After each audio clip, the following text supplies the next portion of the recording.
I used to see her almost every morning, though we never planned it that way. The corner laundromat wasn't special. Half the machines rattled, the coffee vending machine made everything taste faintly of soap, and the fluorescent lights gave everyone a washed-out look. Still, she always carried herself like she belonged somewhere else, somewhere softer. I'd nod, sometimes smile. She'd return it barely, like she was saving the real smile for something that mattered. That morning, I sat slouched in a plastic chair, scrolling through old messages I never sent. My thumb hovered over one draft, just a simple, "How've you been?" to a college friend I hadn't spoken to in months. I didn't send it. I never did. The machine beeped, startling me out of the loop. When I looked up, she was there, across from me, folding a stack of clean towels with slow precision. She caught me watching. "You're always here on Thursdays," she said, not looking up from the towel in her hands. I cleared my throat. "Yeah. It's cheaper before noon." Her mouth tugged into the faintest grin. "Practical. I like that." I felt my face warm, which was ridiculous. I wasn't 16. But the way she said it made me straighten in my chair, as if I'd done something worth noticing. The hum of the dryers filled the silence. She folded the last towel, smoothed it once with her palm, then finally met my eyes. They lingered there a little too long. Long enough that I had to glance away, pretending to check if my load was done. "Coffee machine still broken?" she asked. I laughed quietly. "It works, but I wouldn't call what it makes coffee." She chuckled, low and tired, like she wasn't used to laughing but let herself anyway. "Noted." The machine beeped again, and I busied myself with pulling damp shirts into my basket. My hands fumbled more than they should have. She stood there, watching like she was about to say something, but didn't. Instead, she brushed a strand of hair behind her ear, picked up her folded stack, and walked past me toward the door. I thought that was it. Another small exchange. Another almost. But when she reached the doorway, she hesitated. Turned back. "You live in the building next to mine, right?" she asked. "Yeah. 2 doors down." Her eyes flickered down at my basket, then back at me. She looked like she was working something out in her head. Finally, she said softly but clear, "Maybe next time, don't settle for soap-flavored coffee." And then she left. The door swung shut, leaving me with the buzz of machines and the faint warmth of her words. I sat there longer than I needed to, my shirts half folded, my phone screen still glowing with the unsent draft. I didn't send it. Instead, I opened a new one. Typed her building number. Paused. Outside, I could hear the faint sound of her footsteps fading on the wet pavement. When the message finally came through, not from me, but from her, it was just one line. "If you're not busy later, I make real coffee." I stared at the screen, heartbeat steady but louder somehow, and realized Thursday mornings weren't going to be so ordinary anymore. Her apartment smelled faintly of cardamom and something floral I couldn't place. It wasn't the kind of space I usually found myself in. Books stacked on side tables, a half-finished puzzle on the counter, a row of mugs that didn't match. Lived in, but carefully so. She handed me a mug without asking how I liked it. "This one doesn't taste like soap," she said, settling into the armchair across from me. I took a sip. It was strong, earthy, better than anything I'd made for myself. "You weren't kidding," I said. She smiled, but it was the kind that faded before it really landed. She folded her legs underneath her, like she was bracing for something. For a while neither of us spoke. The silence wasn't heavy, just present, the kind that makes you aware of every small sound. My spoon against the ceramic. The faint hum of the refrigerator. Her fingers tapping once against her knee. "You're quieter than I expected," she said finally. I looked up. "Expected? I mean, I've seen you with friends outside. You laugh louder than this." She traced the rim of her mug with her thumb. Here, you're different. I shifted in my chair. Maybe I just don't want to say the wrong thing. That earned me the softest exhale, almost a laugh. Wrong according to who? I didn't answer right away. I thought of the draft messages in my phone. The way my mother still texted me reminders about paying bills, as if I were half my age.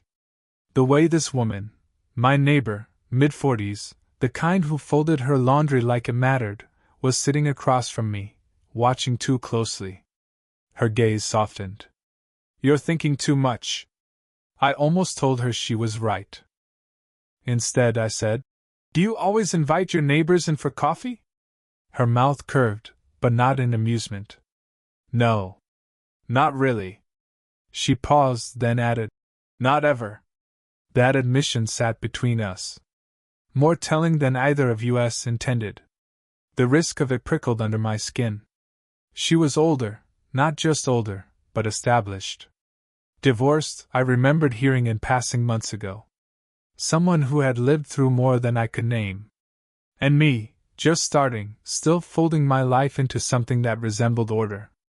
I set my mug down, fingers lingering on the handle. Why me? I asked before I could stop myself. Her eyes flicked to mine, steady, unflinching. Because you don't look at me like I'm finished. The words landed hard, quiet but unshakable.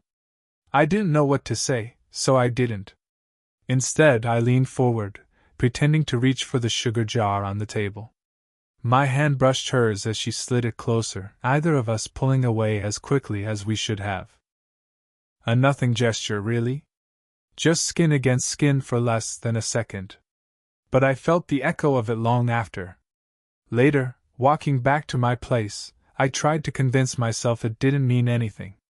But as I shut my door, mug warmth still lingering on my palms, I realized I'd stopped thinking about wrong things, and started thinking about what it would feel like if her hand hadn't moved at all.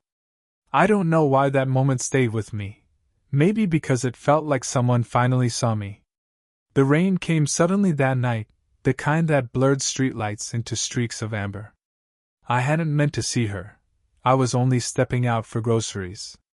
But when I rounded the stairwell, she was there, struggling with a bag of oranges splitting at the seam.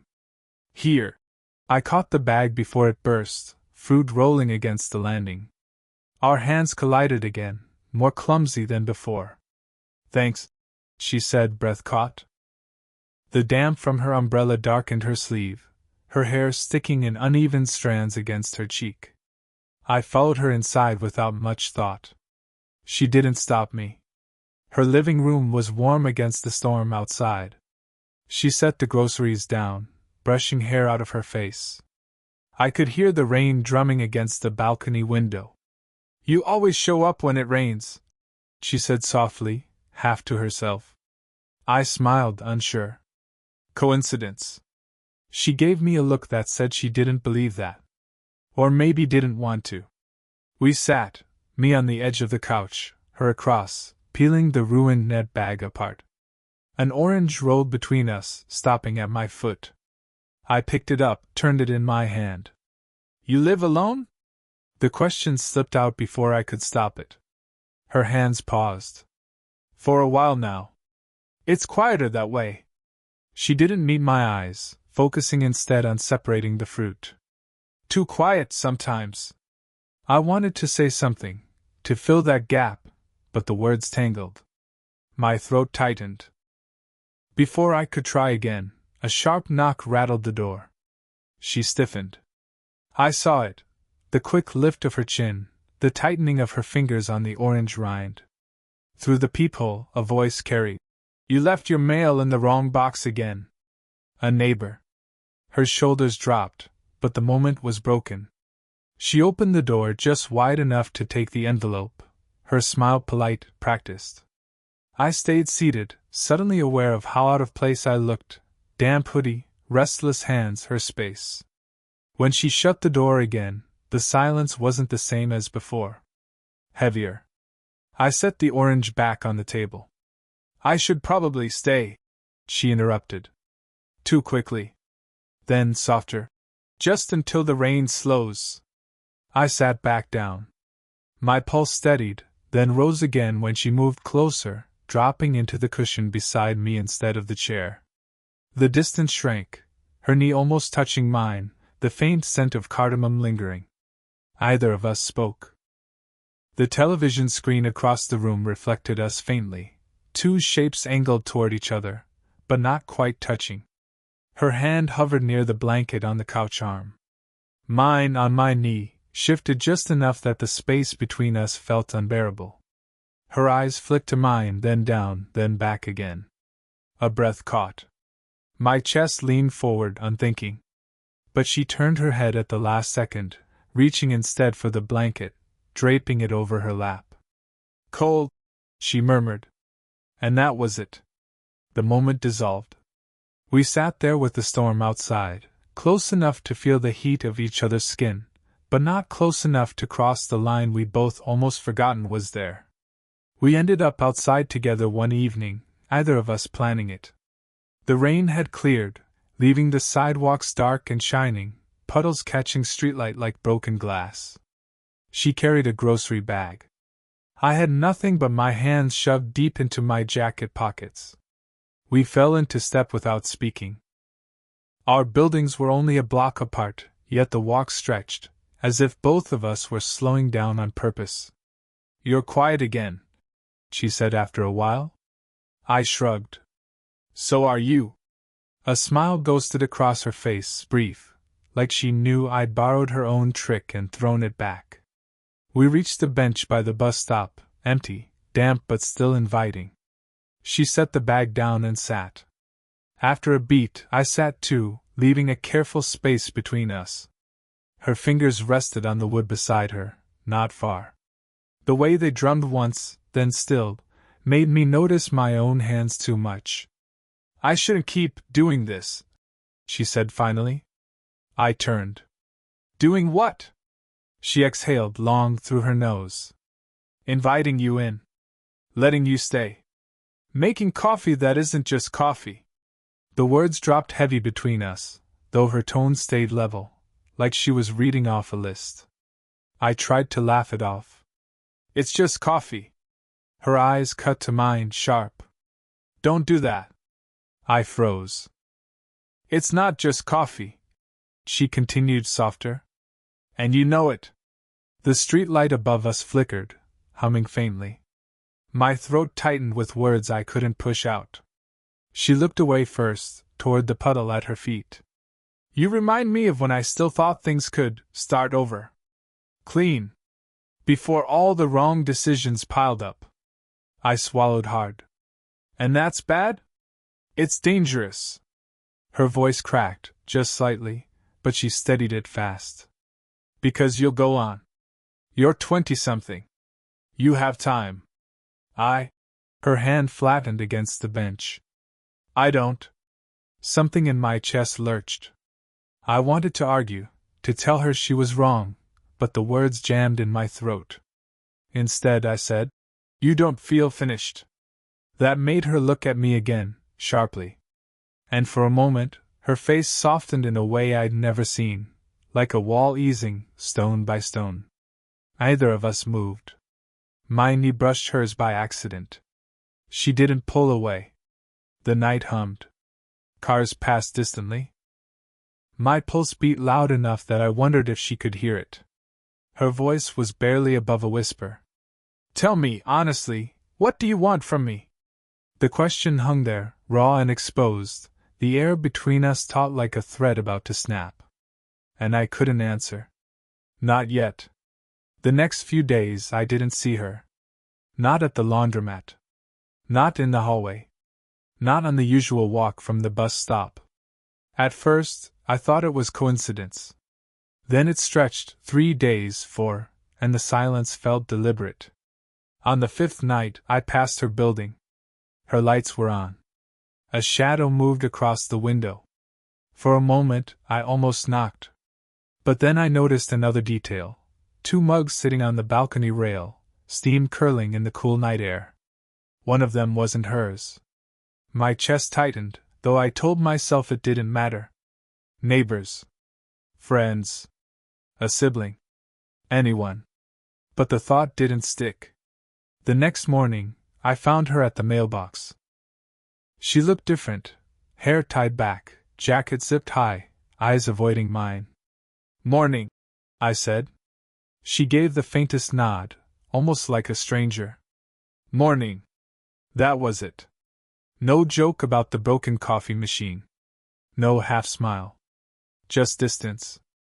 I wanted to ask about the mugs, about her silence, about why she was folding into herself again after letting me see behind the curtain. Instead, I stood there with the envelope in my hand, watching her walk away without waiting for me to fall into step. The days stretched further. My routines hollowed out without her in them. I lingered in the laundromat longer than necessary, hoping she'd walk in. I checked my phone compulsively, though I had no reason to expect a message. One night, I typed one anyway. "You don't have to pull away. I get it. I just missed the coffee." I stared at it, thumb hovering over send. But I deleted it before the screen dimmed. Later that week, I overheard a piece of truth I hadn't known. Two neighbors talking by the stairwell, their voices carrying. "Her son's back in town. Visiting. Surprised her." Son. The word landed like a stone. Pieces shifted in my head, the mugs, her sudden silence, the way she couldn't meet my eyes. It wasn't betrayal. It wasn't even rejection. Just another wall, taller than the rest. A wall I hadn't known was there. That night, I sat in the laundromat long after my clothes were done, the hum of machines steady around me. I stared at the empty chair across from me, the one she used to take, towels folded neat in her lap, and felt the space grow heavier by the minute. I didn't feel heartbroken. I felt paused. Like life forgot to finish the sentence. And when I finally left, the chair was still empty, the air still carrying the faint echo of her laugh that hadn't really been mine to begin with. It was late when I saw her again. Not at the laundromat, not on the street, but at her own doorway, fumbling with her keys. The hallway was hushed, most of the building asleep, only the buzz of a distant light filling the silence. She looked up when she noticed me standing there. For a second, either of us moved. "You've been gone," I said, the words heavier than I meant. Her mouth tightened, a flicker of apology in her eyes. "My son. He was here." I nodded. "Yeah. I figured." She hesitated, then pushed the door open but didn't step inside. Instead, she leaned against the frame, shoulders slouched in a way that made her look younger, but more tired too. "I thought it would be easier if I just—" She trailed off, lifting a hand and letting it fall. "If I pulled back. And was it?" My voice came out softer than I felt. Her laugh was short, almost bitter. "No." The quiet settled again. I shifted, not sure what to do with my hands, my weight, my pulse that felt too loud in the narrow space. Finally I said, "You don't have to protect me from this." Her eyes caught mine, sharp, searching. "You think that's what I'm doing? Isn't it?" She shook her head slowly. "No. I'm protecting myself." The honesty of it made my chest ache. She looked down at her keys, turning them over in her palm like they might offer an answer. "I don't know how to let someone in anymore," she admitted. Her voice was quiet, raw, the kind of confession that slips out only when the night is too still to hide it. I took a step closer. Not much, just enough to close the draft between us. "Then start small." Her breath caught. "Like this," I said, lifting my hand. I didn't touch her, not yet, just let it hover close enough that she could feel the choice was hers. For a moment, she didn't move. Then she set her keys on the small table by the door and placed her hand over mine. No flourish, no tremor. Just steady warmth pressing into my palm. The sound of the building shifted, pipes knocking, someone's TV flickering faintly through the wall. Ordinary life went on. But in that narrow hallway, the air thickened with the weight of what she wasn't saying, and what she finally allowed herself to show. I met her eyes. So, what now? She didn't answer with words. Just a small smile, tired but real, her thumb brushing once across my knuckle like it meant more than anything else she could have said. Okay, she whispered. And for the first time, the silence between us felt like something we were sharing, not something we were avoiding. Weeks folded into months, and the silence between us didn't return. Not the old kind, at least. There were still pauses, we were still ourselves, but now they had weight, not emptiness. She didn't invite me in every day. I didn't expect it. Sometimes it was just a shared cup of coffee before work, her in her robe, me still half asleep, both of us pretending the world wasn't waiting outside. Sometimes it was an evening walk to the bench by the bus stop, grocery bags between us, talking about nothing in particular. Little things began to stitch us together. She learned I always checked my phone at 8:47 a.m., not for anyone in particular, just because I had gotten used to waiting for messages that never came.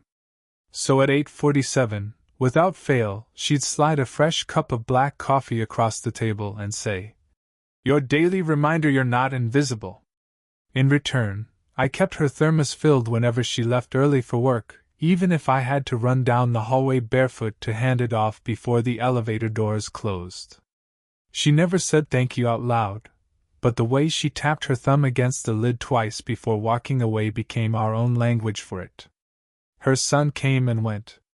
I met him once, briefly. She didn't introduce me as anything, and I didn't ask her to. Later, when she caught my uneasy glance, she only said, "Not everything needs explaining." It was enough. The laundromat, where it started, became less about chores and more about routine. We didn't sit across from each other anymore. We sat side by side, folding shirts into imperfect stacks, letting our elbows brush without moving them away. One night, after walking back from the bench, she stopped outside her door and said, almost absently, "I never thought I'd like Thursdays so much." I smiled, not needing to answer. Because I felt the same. It wasn't perfect. Some mornings she was distant, caught in old memories I couldn't reach. Some nights I wondered if the difference in our years would catch up to us, tilt everything sideways. But then she'd glance at me over a mug, or I'd hand her an orange without saying a word, and whatever storm hovered quieted into something I could hold. I don't know when it shifted from chance meetings to this, a life that felt less like waiting and more like living. Maybe it was the first time she let me stay past midnight, sitting in silence while the rain hit the balcony. Maybe it was earlier, when she told me I didn't look at her like she was finished. Now, when I think about us, I don't think of unfinished sentences. I think of how she folds a towel in half, then again, smooths it once with her palm, patient, deliberate, complete. And I think, that's what this is. Not grand. Not dramatic. Just complete. Sparkles, did this story stay with you? What kind of quiet, real love stories do you want to hear next?